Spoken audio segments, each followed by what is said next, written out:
Hello বন্ধুরা, সবাই কেমন আছেন? আশা করি ভালো আছেন। আমিও ভালো আছি। আজ আমি বানাবো চানা পনির। তার জন্য আমি এখানে কড়া বসিয়ে দিয়েছি, কড়াই তেল দিয়ে দিয়েছি, তেল গরম হয়ে গেছে, একটু দারচিনি ফোড়ন দিয়ে দিয়েছি, আর বেশ কয়েকটা মানে এক মুঠো রসুন গ্রেট করে তেলের মধ্যে দিয়ে দিলাম। রসুনটা একটু নাড়াচাড়া করে ভাজা ভাজা করে নেব। তারপরে দুটো বড় বড় সাইজের পেঁয়াজ কুচিয়ে রেখেছি, পেঁয়াজটা দিয়ে দেব।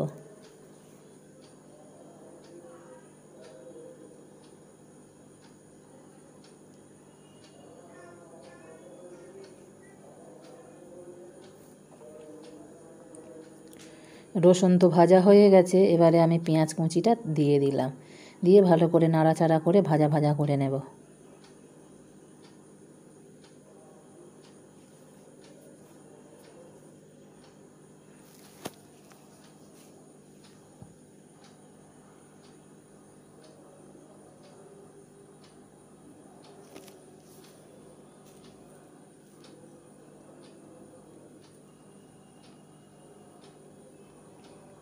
পেঁয়াজ তো প্রায় ভাজা ভাজা হয়ে এসেছে।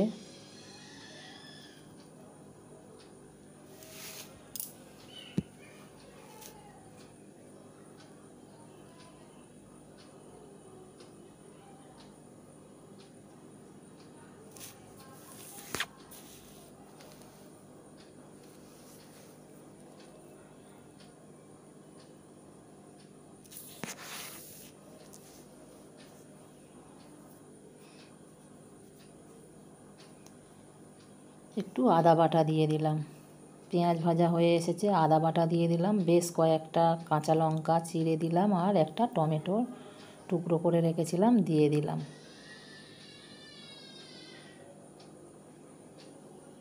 এবারে দিয়ে দিলাম হলুদ গুঁড়ো, এবারে দিয়ে দিলাম লবণ, সামান্য একটু জল ছড়িয়ে দিয়ে ভালো করে কষিয়ে নেব।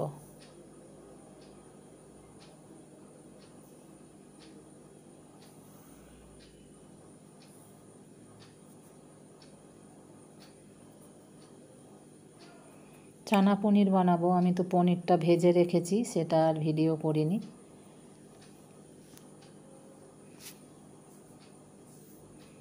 ভেজে রেখে দিয়েছি। এদিকে কাবলি চানা সিদ্ধ করে রেখেছি, দেখুন এইভাবে আমি সিদ্ধ করি। একেবারে শক্ত শক্ত আমার ভালো লাগে না, আর ওতে তরকারির টেস্ট হয় না। পুরো কড়াই সিদ্ধ হবে, এইভাবে টিপলে ঘেঁটে যাবে, ভীষণ ভালো লাগে।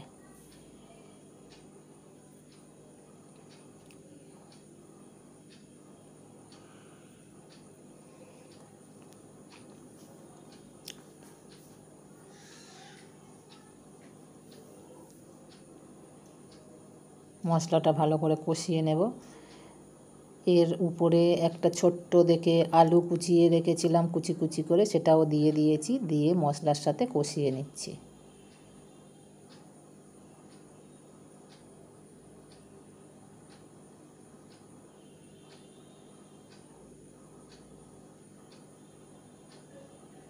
একদম ছোট্ট একটা আলু।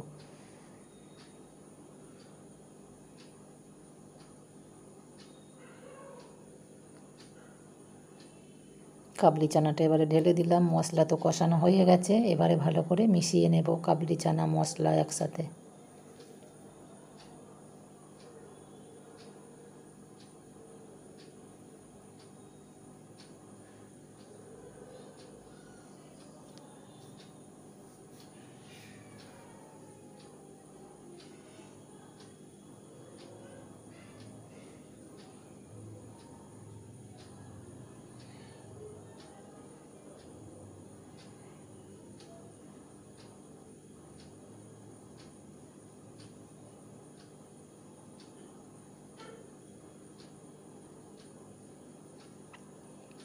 মেশানো হয়ে গেছে, এবারে ভাজা পনিরটা ঢেলে দিলাম, দিয়ে আবারও ভালো করে মিশিয়ে নেব।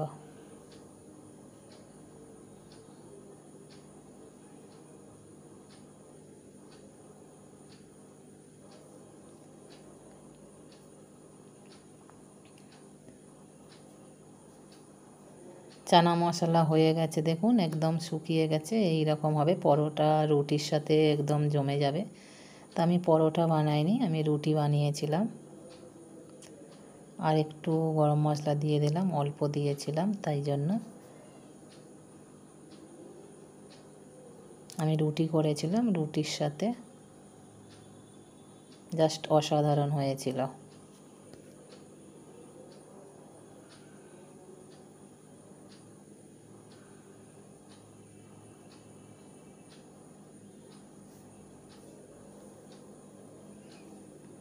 কত সুন্দর দেখতে লাগছে দেখুন বন্ধুরা।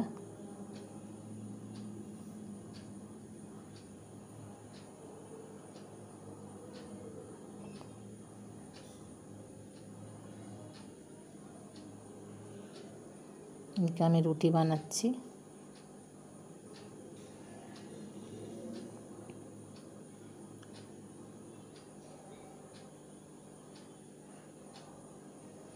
রুটি আর চানা পনির, জাস্ট ওয়াও।